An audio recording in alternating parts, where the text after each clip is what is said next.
The last image anyone saw looked perfect. A smiling couple, a celebration of love, a life that seemed stable, successful, untouchable. Just months before everything unraveled, the vice mayor of Coral Springs stood beside her husband, glowing with the kind of confidence that comes from building something meaningful, both in public and in private. There were no visible cracks, no warning signs in the carefully curated moments shared with the world. But behind that image, something far darker was already taking shape, hidden where no one could see it. And then, without warning, the illusion shattered. 5 months later, that same woman was no longer standing in front of cameras or speaking at community events. She was lying lifeless inside her own home, her body concealed in a way that suggested not just violence, but intent. Plastic wrapped tightly around her, a blanket pulled over as if to erase what had been done. While she remained there, silent and hidden, messages were being sent from the very place where her life had ended. Her husband reached out to others, asking if anyone had seen her, crafting concern with every word, as though he too was searching for answers. To anyone reading those messages, it sounded like a man worried about his missing wife. But inside that house, the truth was already waiting. Something didn't sit right with those closest to her. A friend tried to reach her, expecting a familiar voice, but instead found nothing, just an unsettling silence that lingered too long. That silence spoke louder than words ever could. It was enough to trigger a decision that would change everything. Instead of brushing it off, instead of assuming everything was fine, that friend called for help. It was a simple act, driven by instinct, but it set the entire investigation into motion. When officers arrived at the quiet, gated neighborhood that morning, nothing seemed out of place from the outside. The streets were calm, the kind of place where people believed they were safe simply because of where they lived. But the moment authorities stepped through the front door, that sense of security collapsed. Inside, they discovered a scene that confirmed the worst possible outcome. The vice mayor, someone known, respected, and deeply embedded in her community, had been murdered. As investigators began piecing together what had happened, one detail quickly became impossible to ignore. This wasn't a random act. This wasn't an unknown intruder slipping through the shadows. The focus turned immediately to someone much closer. Within hours, authorities identified the person they believed was responsible, the man who had been sending those messages, the man who had been pretending to search, the man who had been living under the same roof. The charges would soon follow, and they were severe. First-degree premeditated murder, not a moment of rage, not an accident, but something planned, something deliberate. And alongside it, another accusation, evidence tampering, suggesting that what happened after the killing was just as calculated as the act itself. For the community, the shock was overwhelming. This was a woman who had built her life around service, someone who had become a symbol of progress and leadership. People knew her as a voice for change, a person who showed up, who cared, who worked tirelessly for those around her. And yet, behind closed doors, she had been living in a reality no one fully understood. The question began to echo across Coral Springs and beyond. How does someone who appears to have everything, respect, influence, a promising future, end up in such a dangerous situation? Was the life everyone saw only part of the story? And if so, how much of it was real?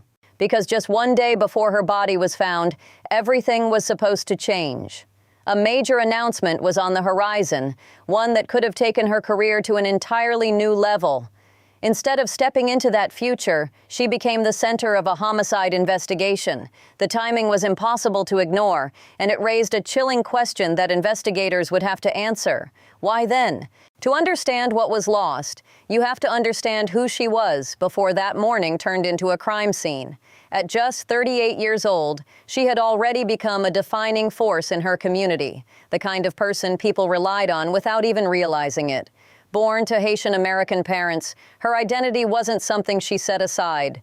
It was something she carried into every room, every decision, every initiative she touched. Long before she held public office, she had already stepped into spaces where influence was built, working at the national level and gaining experience that most never reach in a lifetime. She wasn't just present in politics, she was actively shaping it. Her path wasn't symbolic. It was practical, driven by real work and measurable impact. As an environmental scientist, she didn't just study problems. She pursued solutions, bringing technical knowledge into policy and pushing her city toward sustainable change. When she was elected to the Coral Springs City Commission in 2020, it wasn't just a personal victory. It marked a historic moment, making her the first Black Haitian-American woman to hold that position. But she didn't treat it as a finish line. She continued building, earning re-election, and eventually stepping into the role of vice mayor, where her influence only grew stronger. People described her as someone who showed up, not just for major events, but for everyday moments that often go unnoticed. Just days before her death, she had been out in the community hosting an Easter event for local families, interacting with children, connecting with residents, doing the kind of work that doesn't always make headlines, but defines real leadership. That was the version of her many knew best, not just the official, but the person behind the title. And yet, as her public life continued to rise, her private world was quietly unraveling under the weight of something else entirely. Because while she was building a future, she was also carrying a grief that few could fully see.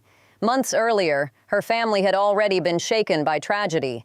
Her younger brother, a survivor of one of the most devastating school shootings in the country, had spent years battling the invisible scars left behind. Though he had survived that day physically, the trauma never truly released him. Eventually, the weight became too much, and he died by suicide just a few months before her own life was taken. It was a loss that would have broken most people, yet she kept moving forward.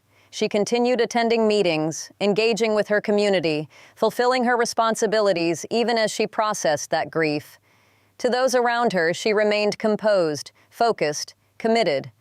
But behind that strength, there was a reality far more complicated than anyone could see from the outside. At home, her marriage appeared stable, at least on the surface. Social media reflected what many would expect: a couple celebrating milestones, sharing smiles, presenting a life that seemed aligned with success.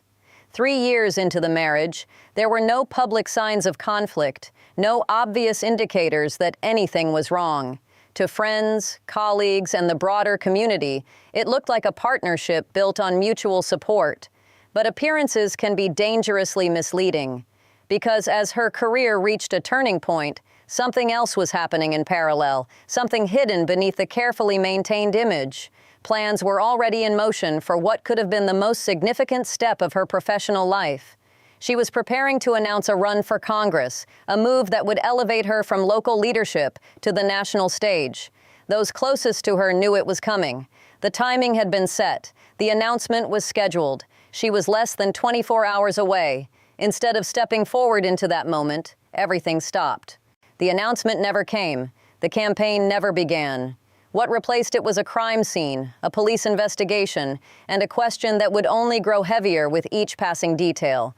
Because while the public saw progress and promise, investigators would soon begin uncovering a different narrative, one that suggested the danger wasn't external at all. It was already inside her home. The morning of April 1st didn't begin with chaos. It started quietly, almost routinely, in a neighborhood where nothing ever seemed to go wrong. But small disruptions began to ripple through that calm. She failed to appear for a scheduled meeting, something completely out of character. At first, it seemed like a delay, maybe a simple miscommunication. But as minutes stretched into something longer, concern started to build. Messages were sent, calls were made, and eventually, those messages reached her husband. He responded quickly, calmly, offering an explanation that sounded reasonable on the surface. He claimed she wasn't answering her phone and that her car was gone. It painted a picture of uncertainty, of confusion, of a husband trying to figure out where his wife might be. But what no one on the other end of those messages knew was that the truth was already inside that house, hidden behind walls that had yet to be searched. While those texts continued, another call was placed, this time by a friend who couldn't shake the feeling that something was off. When she spoke to him directly, something in his tone didn't match his words. It wasn't what he said, but how he said it. The instinct was immediate, sharp, impossible to ignore. That unease led to a decision that would expose everything. She contacted authorities, triggering the welfare check that would unravel the entire situation. When officers arrived and entered the home, they weren't met with confusion or signs of a missing person. They found certainty. Inside, the vice mayor was dead, her body concealed in a way that pointed to more than just violence. It pointed to intent, to actions taken after the fact. The scene told investigators this was not something spontaneous. This had been controlled, managed. But the most chilling part wasn't just what had been done inside the house, it was what happened after. Instead of calling for help, instead of reporting what had occurred, he left. He drove away from the gated community, putting distance between himself and the scene, heading roughly 10 miles south. His destination wasn't random. He went to a family member's home, and there, the truth came out in its rawest form. He admitted to killing his wife. The explanation he gave was simple, almost disturbingly so. He said he couldn't take it anymore. That confession could have ended differently. It could have been hidden, ignored, buried, but it wasn't. The family member made a choice that would seal the outcome of this case. Authorities were contacted immediately, and within hours, investigators had both the location and the admission they needed. Tracking him down didn't take long. Technology filled in the gaps, tracing the route his vehicle had taken after leaving the house. License plate readers captured his movements across the area, leading officers directly to the location where he was staying. When law enforcement arrived, the quiet arrest that might have been expected didn't happen. The scene escalated quickly.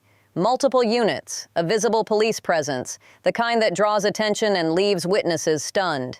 He was taken into custody without escaping the consequences of what had already been set in motion. From there, the process moved forward rapidly.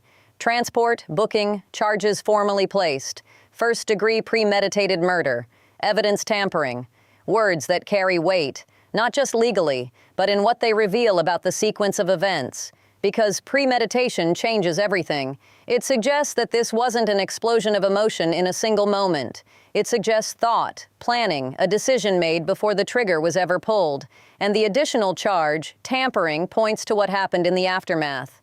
The effort to conceal, to alter the scene, to control how the story would be discovered. Even more unsettling was the timeline. While others were searching, while messages were being exchanged, while concern was growing, he was already aware of the outcome. He participated in that search, responded to those messages, maintained the appearance of someone trying to find answers, all while knowing exactly where she was. That contradiction is what investigators would focus on, the shift from violence to performance in a matter of moments, the ability to move from one reality into another, as if nothing had happened. And as the case began to take shape, one question lingered over every detail, every action, every decision made in those critical hours. How far did the planning really go? As the investigation deepened, the focus shifted from what happened in those final hours to what may have been building long before that morning. Detectives began reconstructing the timeline piece by piece, not just through physical evidence, but through behavior, communication, and intent. A charge like premeditated murder doesn't stand on assumptions. It demands proof of planning. That meant looking into everything: digital footprints, conversations, patterns inside the marriage that might explain how something like this could unfold behind closed doors. The allegation of evidence tampering added another layer that investigators couldn't ignore. It suggested that after the killing, there was a conscious effort to interfere with how the truth would be discovered. The way the body was concealed, the actions taken before leaving the house, even the messages sent afterward. All of it pointed towards someone attempting to manage the narrative rather than escape it. This wasn't a chaotic flight from the scene. It was controlled, calculated, almost methodical. Within 24 hours of his arrest, he stood before a judge as the charges were formally presented.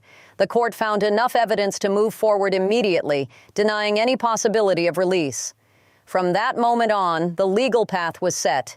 If convicted, the consequences would be severe, with the potential of spending the rest of his life behind bars.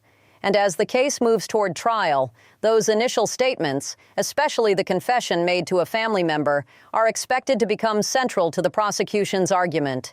But outside the courtroom, the impact was already unfolding in ways no verdict could repair. Across Coral Springs, the shock hadn't faded. It had settled into something heavier, City officials, colleagues, and residents struggled to process how someone so visible, so active, could be taken in such a violent and hidden way. The absence wasn't just political, it was deeply personal for those who knew her beyond her title. Meetings continued, decisions were made, but the space she once occupied could not truly be filled. For her family, the loss carried an even deeper weight. In less than a year, they were forced to confront two devastating tragedies, first losing a son and then a daughter. Grief layered on top of grief, leaving behind questions that may never have clear answers. To the public, she was a leader, a rising figure with a future in national politics. To them, she was something far more irreplaceable, a daughter, a sister, someone whose presence defined their everyday lives. Her story also forced a difficult reality into the spotlight, one that doesn't discriminate based on status, success, or visibility. No level of achievement can shield someone from what happens behind private doors. From the outside, everything can appear stable, even ideal, while something entirely different exists beneath the surface. That contrast is what makes cases like this so unsettling. It challenges the assumption that danger always looks obvious. And then there's the moment that changed everything, the decision made by a friend who refused to ignore a feeling that something was wrong. One phone call, driven by instinct, brought authorities to the door before more time could pass, before the truth could be buried any deeper. It's a detail that lingers because it highlights how easily silence can be dismissed, how often it is overlooked. Now, as the legal process continues, the case stands as both a pursuit of justice and a reminder of how quickly reality can fracture. She was hours away from announcing a new chapter, one that could have reshaped her future entirely. Instead, her story ended inside the very place that was supposed to be the safest. And long after the headlines fade, one question remains: how many warning signs exist in silence, waiting for someone to finally listen?